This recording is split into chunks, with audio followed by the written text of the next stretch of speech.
الرحیم یہ القراءۃ العربیہ العثمانیہ یہ 5th سیمسٹر کی کتاب ہے حافظ غلام سمدانی صاحب کی۔ یہ B A B S C B com B B A 3rd year کی کتاب ہے۔ اس میں ایک لیسن ہے ہیومن ایکوالٹی۔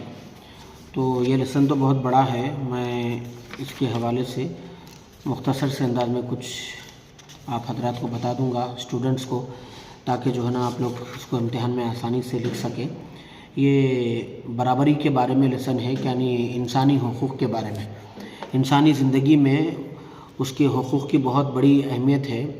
حقوق ادا نہیں کرنے کی وجہ سے ہی انسانوں کے اندر بہت بڑے فرق آ رہے ہیں، جھگڑے ہو رہے ہیں، اور انسانوں کو ان کا بنیادی حق نہیں مل رہا ہے کسی بھی اعتبار سے، سماجی اعتبار سے، سیاسی اعتبار سے، اکنامیکلی اعتبار سے، کسی بھی اعتبار سے۔ اسی لیے مماثلت کی بہت اہمیت ہے، برابری کی بہت اہمیت ہے، مساوات کی بہت اہمیت ہے۔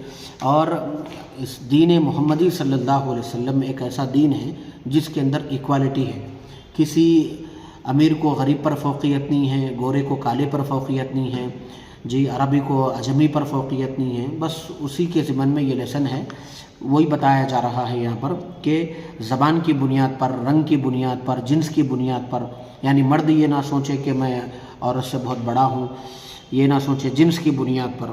تو اسی لیے اللہ تبارک و تعالیٰ کے پیارے محبوب علیہ الصلوۃ والسلام ارشاد فرماتے ہیں کہ فوقیت صرف اس بنیاد پر ہے کہ آپ کے اندر پرہیزگاری ہو، تقویٰ ہو، طہارت ہو۔ اسی کو آیت مبارکہ میں بیان کیا گیا ہے۔ اللہ تبارک و تعالیٰ نے ارشاد فرمایا کہ بسم اللہ الرحمن الرحیم، یا ایھا الناس انا خلقناکم من ذکر و انثی وجعلناکم شعوبا وقبائل لتعارفوا ان اکرمکم عند اللہ اتقاکم۔ تو اللہ کے پاس باعزت لوگ تو وہ ہے جو تم میں زیادہ پرہیزگار ہو، متقی ہو۔ تو ہم یہ نہ سوچیں جس کے پاس پیسہ ہے انہیں عزت دار ہے، جس کے پاس ذاتی گھر ہے انہیں عزت دار ہے، جو مرد ہے انہیں عزت دار ہے، جو زیادہ پڑھا لکھا ہے انہیں عزت دار ہے۔ عزت دار تو اللہ کے پاس وہ ہے جس کے پاس تقویٰ زیادہ ہے۔ اور اس کی حوالے سے، اسی مساوات کے حوالے سے نبی کریم صلی اللہ علیہ وسلم نے بھی احادیث طیبہ میں حجۃ الوداع کے موقع پر ارشاد فرمایا کہ یہاں دیکھیے آپ، اللہ کہہ کر خبردار فرمایا کہ تمہارا باپ ایک ہے، تمہاری ماں ایک ہے، حضرت آدم علیہ السلام، حضرت حوا علیہ السلام۔ تو لا فضل لعربی علی عجمی، کسی عربی کو عجمی پر فضیلت نہیں ہے، ولا لعجمی علی عربی، اور کسی عجمی کو عربی پر فضیلت نہیں ہے، کسی کالے کو گورے پر نہیں ہے، گورے کو کالے پر نہیں ہے۔ بس اللہ کے پاس تو معتبر شخص وہ ہے، عزت دار شخص وہ ہے جس کے اندر تقویٰ ہو، طہارت ہو، وہ ہے۔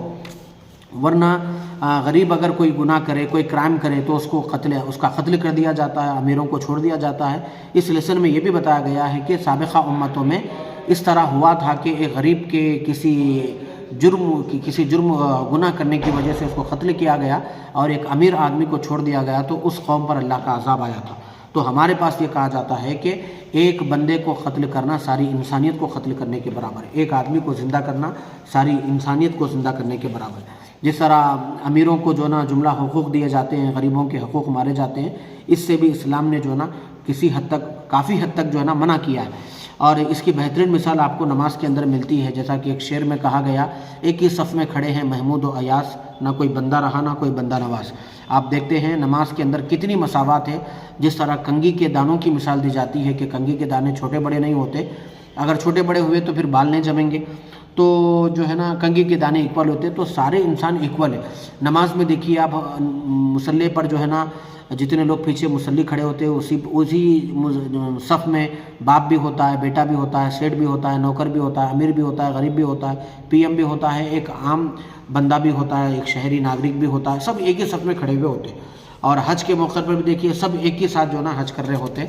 ایک زبردست اس ایکوالٹی کے لحاظ سے ایک واقعہ بیان کیا گیا، اس کے اندر خلیفہ چہارم حضرت علی رضی اللہ تعالیٰ عنہ کا یہاں سے شروع ہو رہا ہے کہ آپ کی جو ہے نا ایک مرتبہ ایک ذرہ، آپ کی ذرہ ایک یہودی کے پاس پائی گئی، تو آپ نے اس سے پوچھا کہ یہ میری ہے، تو یہودی نے کہا کہ نہیں یہ آپ کی نہیں، یہ میری ہے۔ تو دونوں نے مل کر قاضی کے پاس گئے، اس زمانے میں جو قاضی ہوا کرتے تھے ان کے پاس گئے، جبکہ حضرت علی اس زمانے کے خلیفۃ المسلمین ہیں، مسلمانوں کے خلیفہ ہیں، مگر ایکوالٹی اس حد تک بتا رہے ہیں کہ چاہے اگرچہ کہ خلیفہ ہو، لیکن جب بات انصاف کی ہو تو پھر قاضی کے پاس جانا چاہیے۔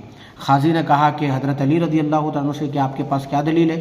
تو آپ نے امام حسن رضی اللہ تعالیٰ عنہ اپنے بڑے بیٹے کو بلایا، تو قاضی نے کہا کہ بیٹے کی گواہی باپ کے حق میں جو نا مناسب نہیں ہے۔ یہ دیکھیے خلیفہ کی بات ہو رہی ہے اور ایک قاضی کی بات ہو رہی ہے، بازو میں یہودی یہ سب دیکھ رہا ہے۔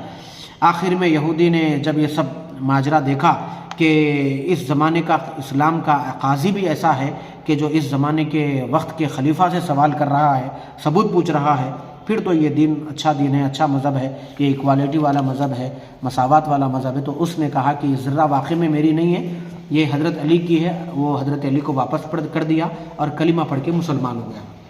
اس کے کلمہ پڑھنے کی خوشی میں حضرت علی رضی اللہ تعالیٰ عنہ نے دوبارہ اس ذرے کو اس کو تحفتاً واپس کر دیا۔ یہ اتنا بڑا واقعہ ہے کہ ساری انسانیت کے لیے مشعل راہ ہے۔ اس کے اندر یہی سبق دیا گیا ہے کہ اسلام کے اندر ایکوالٹی ہے، ہیومن ایکوالٹی ہے۔ اس کو آپ ذہن میں رکھ کر اتنا جو نا لکھ لیجئے، انشاءاللہ کامیاب ہو جائیں گے۔